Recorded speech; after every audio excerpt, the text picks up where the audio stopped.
Hello friends, कैसे हैं आप सब लोग। स्वागत है आप सभी लोगों का हमारे इस यूट्यूब चैनल में। इसका नाम है वंसर और मैं हूं आकाश शर्मा। एक बार फिर आप लोगों के लिए नीट एग्जाम के लिए इंपोर्टेंट क्वेश्चंस लेकर आया हूं। बायोलॉजी क्लास के चैप्टर वाइज मैं आप लोगों के लिए क्वेश्चंस करा रहा हूं। इससे पहले मेरे sexual reproduction in flowering plants के क्वेश्चंस में सॉल्व करा चुका हूं। अगर आप लोगों ने वो वीडियो नहीं देखी तो उसे जाकर देख लीजिएगा। और आज हम बात करने वाले हैं ह्यूमन रिप्रोडक्शन से रिलेटेड क्वेश्चंस के बारे में। ठीक है, क्वेश्चंस बहुत ही अच्छे होंगे। नीट एग्जाम में एक्सपेक्टेड क्वेश्चन जिनके आने की संभावना है। कुछ क्वेश्चंस मैं ऐसे लेकर आऊंगा और 50% क्वेश्चंस वो होंगे जो ऑलरेडी पेपर में आ चुके हैं, जिससे कि दोनों तरीके से आइडिया लग जाए कि क्वेश्चंस आने की कैसी संभावना है और क्वेश्चंस कैसे आते हैं, जिससे कि आप लोगों के मन में कोई भी डाउट ना रहे। तो आपको बता दें, क्वेश्चंस को अच्छे तरीके से देखना। चैनल को अगर आपने सब्सक्राइब नहीं कर रखा तो चैनल को सब्सक्राइब कर लेना। और हिंदी मीडियम में चाहे सीयूटी का एग्जाम हो, चाहे पैरामेडिकल हो, चाहे फार्मेसी का हो या बीएससी नर्सिंग का हो, कोई सा भी क्वेश्चन पेपर क्यों ना सही, मोस्टली जो क्वेश्चंस हैं वो आप लोगों के यहीं से बनेंगे। ठीक है ना। चलो, पहले आप लोगों को दिखाई दे रहा होगा एनसीईआरटी के प्रश्न प्रदर्शिका दिखाई दे रहा होगा। पहला प्रश्न देखिए, निम्न में से गलत कथन को चुनिए। तो आपको बता दें, मोस्टली जो क्वेश्चंस आ रहे हैं आज के समय में कंपटीशन एग्जाम में, तो नेगेटिव टाइप के क्वेश्चंस आप लोगों से ज्यादा पूछे जा रहे हैं। तो नेगेटिव टाइप के क्वेश्चंस पर आप लोग ज्यादा ध्यान दीजिएगा। ठीक है। पक्षियों और मैमल्स में आंतरिक निषेचन होता है। तो पहला बिल्कुल सही है, हाँ होता है। कोलेस्ट्रॉम में एंटीबॉडीज पोषक तत्व होते हैं, बिल्कुल सही है। शुरुआत में पीला गाढ़ा जो दूध निकलता है महिलाओं में, उसी को कोलेस्ट्रॉम बोलते हैं। तो दूसरा भी सही है। मैमल्स में पॉलीस्पर्मी को अंडे की सतह पर रासायनिक परिवर्तन द्वारा रोका जा सकता है। तो ऑप्शन सी जो है वो बिल्कुल गलत है। तो हमारा जो आंसर है वो होगा सी वाला, क्योंकि गलत कथन पूछा है हमसे, गलत कथन, तो सी जो है वो बिल्कुल गलत कथन है। ठीक है, चलो आगे बढ़ते हैं।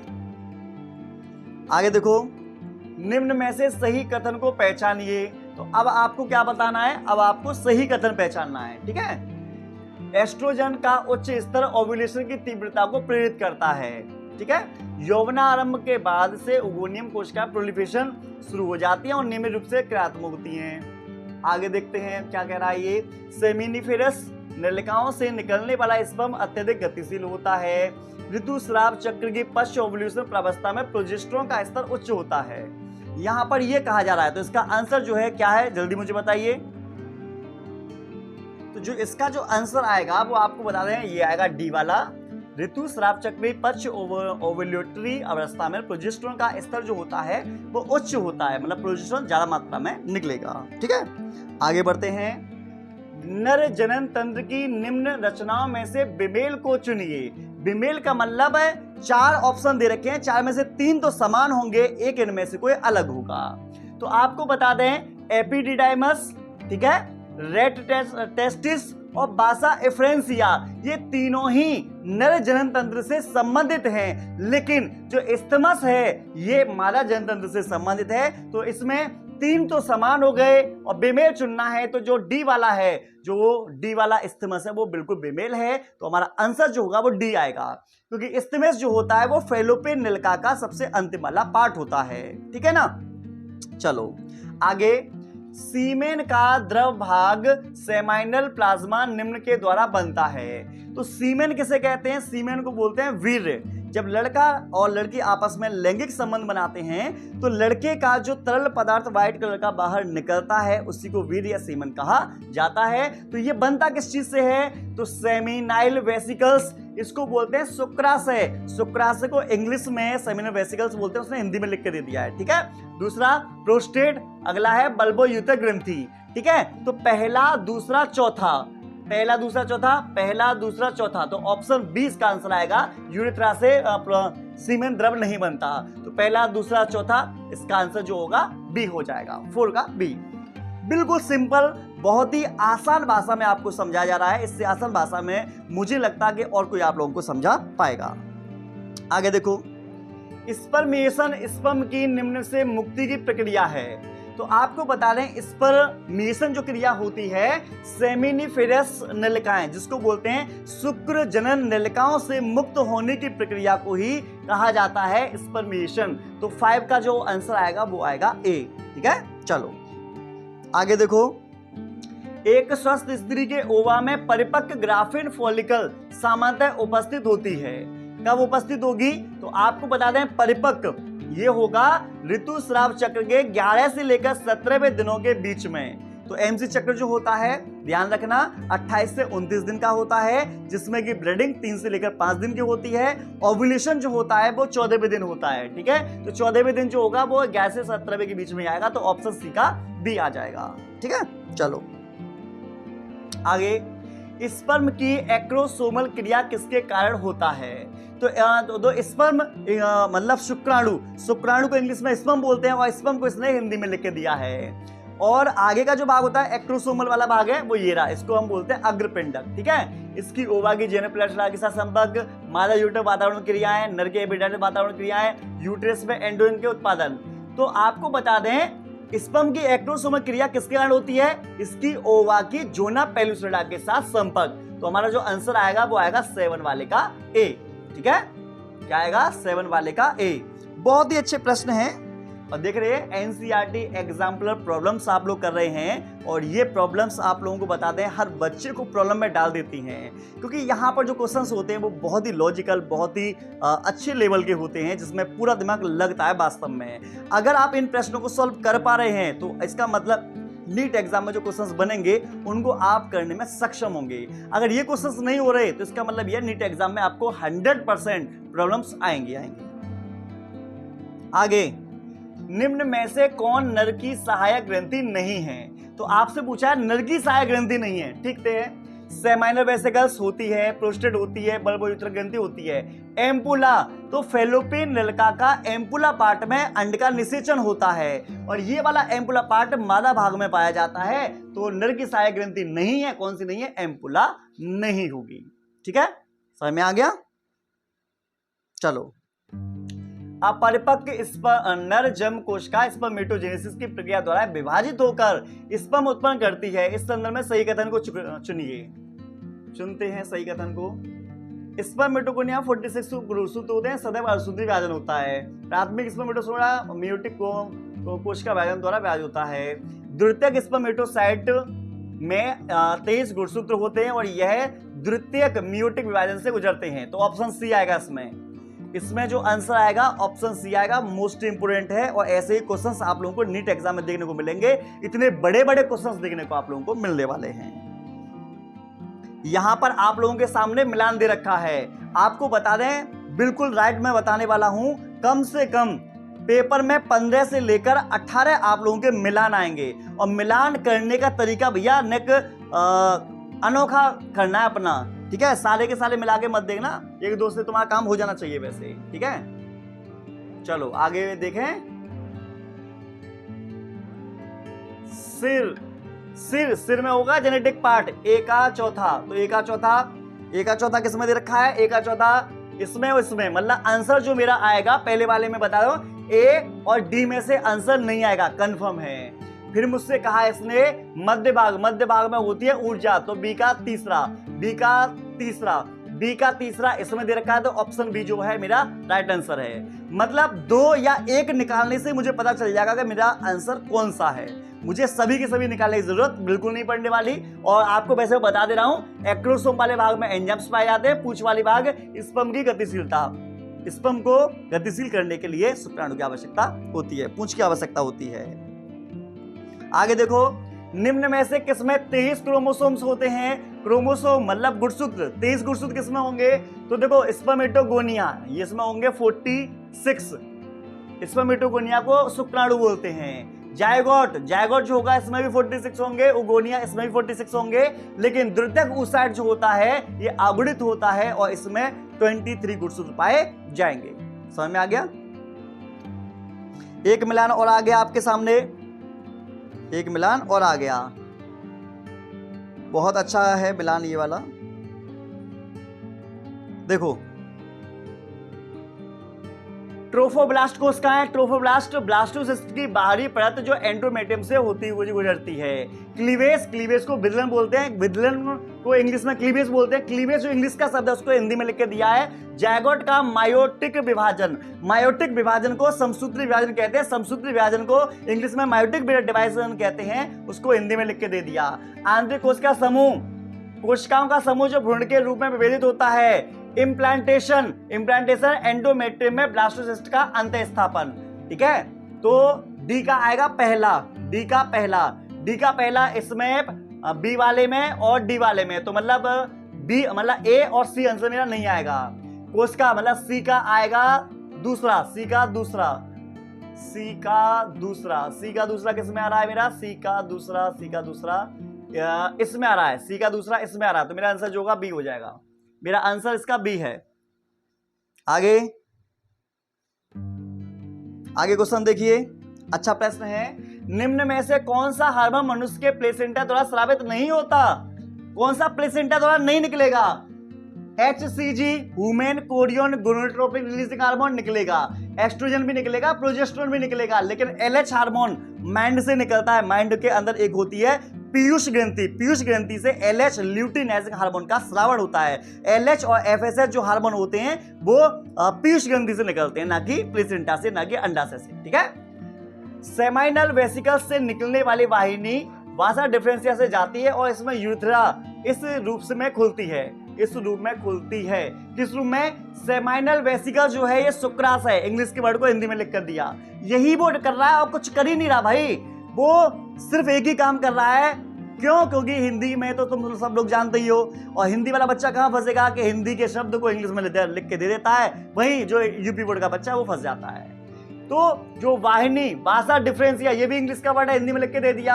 यूरेथ्रा ये भी इंग्लिश का वर्ड है, हिंदी में लिख के दे दिया। ये एजाकुलेटरी वाहिका, स्खलन नलिका बोलते हैं, स्खलन नलिका, स्खलन नलिका को इंग्लिश में एजाकुलेटरी वाहिका बोलते हैं, और ये हिंदी में लिख के दे दिया। तो इसका आंसर जो आएगा ऑप्शन बी आएगा। आगे देखो, यूरेथ्रल मीटस संबंधित है, तो यूरेथ्रल मीटस होता है यूरेनोजेनिटल वाहिनी का वाह्य छिद्र। वाह्य छिद्र का मतलब तो तुम समझ गए होंगे, इसका मतलब सी से है। किससे है? सी से। अब सी तो तुम जानते होंगे। आइए आगे बढ़ते हैं। मोरुला एक विकासशील अवस्था होती है, तो मोरुला जो होती है जायगोट और ब्लास्टोसिस्ट के बीच की अवस्था को मोरुला कहा जाता है। इसमें 8 से लेकर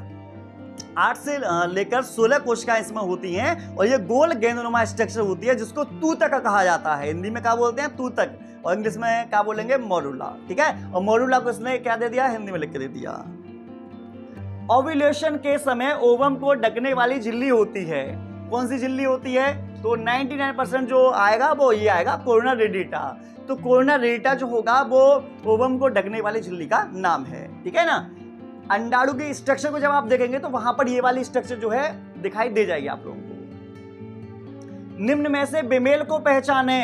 बेमेल का मतलब 4 इसमें ऑप्शन दे रखे हैं, 4 में से 3 समान होंगे, एक बिल्कुल अलग होगा। देखते हैं कौन सा अलग है। लेविया माइनोरा, तो ये सी के पास पाई जाने वाली एक संरचना होती है जो लेविया माइनोरा, जो कि पिंक कलर की होती है, ठीक है, अंदर की स्ट्रक्चर है। अगला है इसमें फिम्ब्री। फिम्ब्री फेलोपियन नलिका का पार्ट होता है। इन्फंडिबुलम फेलोपियन नलिका का भाग है, और इस्थमस ये भी फेलोपियन नलिका का भाग है। तो आपको बता दें बी सी डी ये तीनों ही फेलोपियन नलिका के भाग हैं, मतलब मादा जनतंत्र के आंतरिक पार्ट है फेलोपियन नलिका के। जबकि लेविया माइनोरा जो होता है ये वह जननेंद्रिय है, मतलब ये बाहर से देखने पर जो स्ट्रक्चर दिखाई देती है ये वो वाली स्ट्रक्चर है। तो इसका ऑप्शन जो आएगा लेविया माइनोरा आएगा। एक बार मेरे कहने पर लेविया माइनोरा को गूगल पर सर्च करके इमेज पर क्लिक करके देखो, आपको जो नजारा दिखाई देगा सोच नहीं सकते ऐसा नजारा देखने को मिलेगा। नजारा देखना हो तो लेविया माइनोरा को डालो और चेक करके देख लेना। अब आप देखिए परीक्षा संग्रह, मतलब आपके नीट एग्जाम में किस तरीके के क्वेश्चंस पूछे जाते हैं मैं आपको वो बताऊंगा। ये वो क्वेश्चन है जो आ चुके हैं, जिससे आपको पता चल सके कि भैया ऐसा क्वेश्चन आता है, ऐसे क्वेश्चन पर ध्यान ज्यादा देना होगा। स्तनधारियों में शुक्राणु बंधन के ग्राही कहां उपस्थित होते हैं? तो आपको बताया जोना पेल्यूसिडा पर उपस्थित होंगे। कहां पर? जोना पेल्यूसिडा। और जब आप अंडाणु की संरचना को देखोगे तो वहां पर आप लोगों को जोना पेल्यूसिडा दिखाई दे जाएगा। एनसीईआरटी के डायग्राम में आप लोग देख सकते हैं।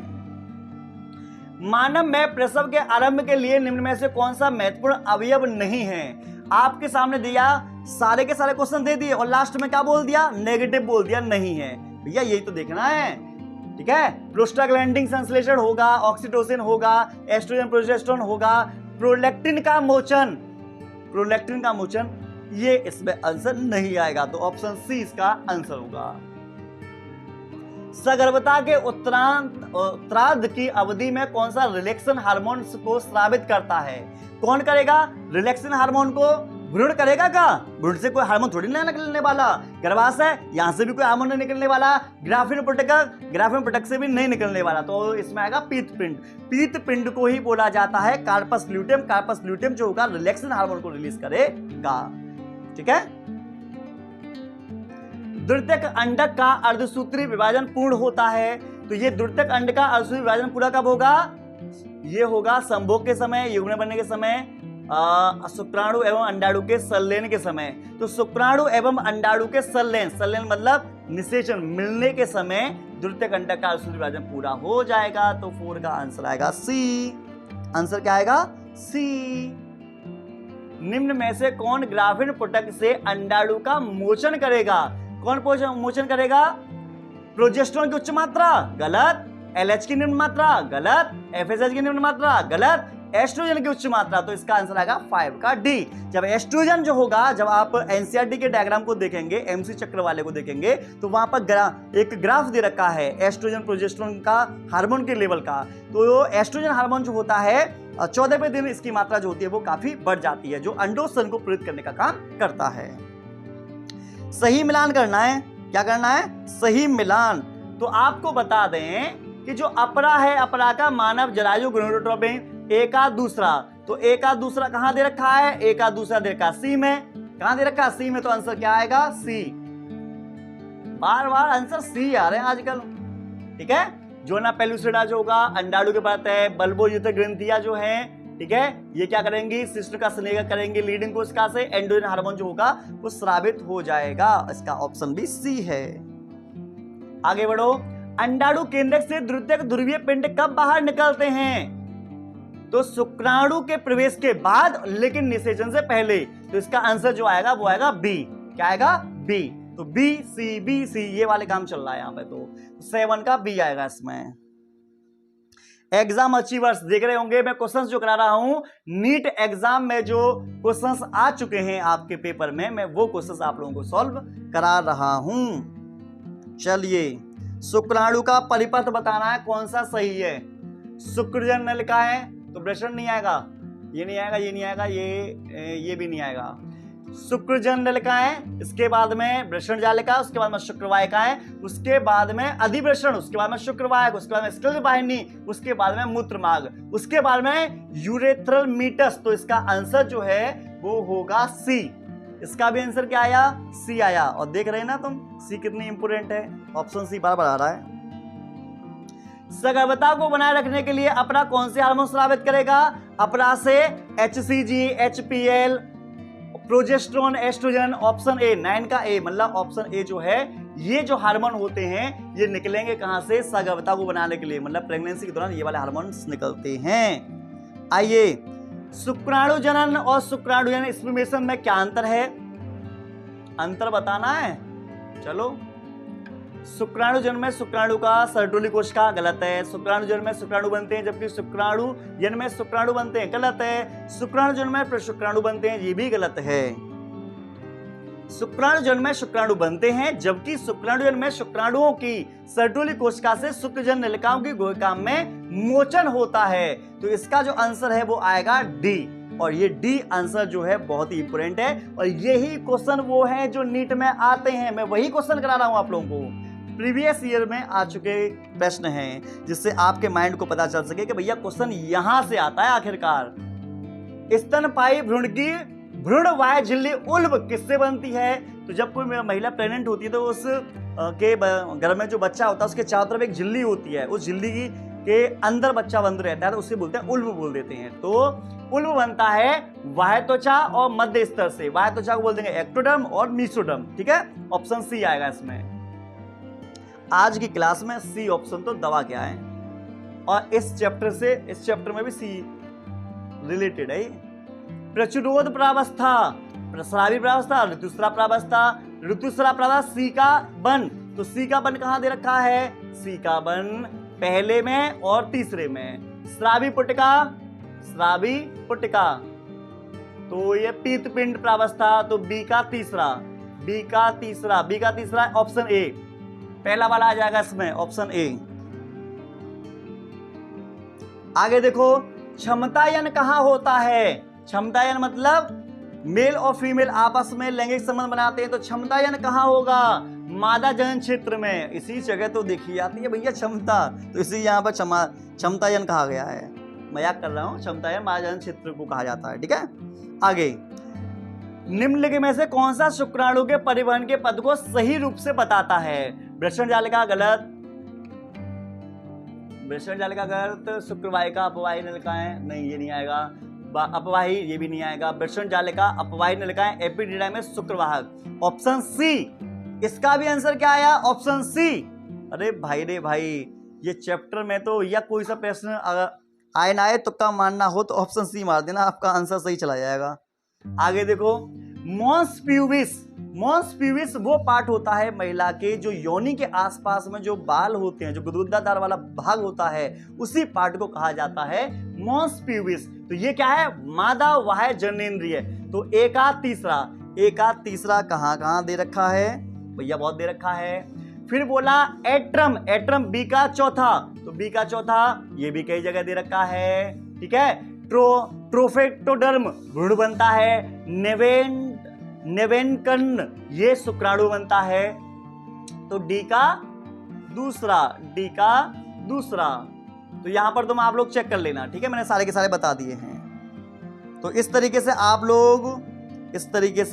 आप लोगों को देखने को मिला कि किस तरीके से हमने आप लोगों को कुछ क्वेश्चन ऐसे कराए जो एक्सपेक्टेड क्वेश्चन थे, और कुछ क्वेश्चन हमने ऐसे कराए जो आपके नीट एग्जाम में इस चैप्टर से रिलेटेड आ चुके हैं। ठीक है, तो ये हमारी सेकंड वीडियो थी। इस वीडियो के बाद आप लोगों के लिए और एक नेक्स्ट वीडियो आने वाली है जो ह्यूमन हेल्थ से, रिप्रोडक्टिव हेल्थ से संबंधित होगी। ठीक है, काफी इंपोर्टेंट है। उसके साथ साथ मैं आपसे बार बार यही कहूंगा कि एनसीईआरटी की लाइन बाय लाइन इसमें पूछी जा रही है, एनसीईआरटी पर फोकस करें। प्लस जो क्वेश्चन लगाएं, जो लग जाए अच्छी बात है, जो क्वेश्चन नहीं लगे उसका सेल्फ एनालिसिस करो कि ये क्वेश्चन हमसे क्यों नहीं लगा। जो नहीं लगा आप एनसीईआरटी में जाओ, उस टॉपिक को पढ़ो, उस टॉपिक में कहां से क्वेश्चन बनाया गया है, कैसे क्वेश्चन बनाया गया है, वो क्वेश्चन में पूछने का तरीका क्या लिया गया है, इस चीज को जरूर देखो।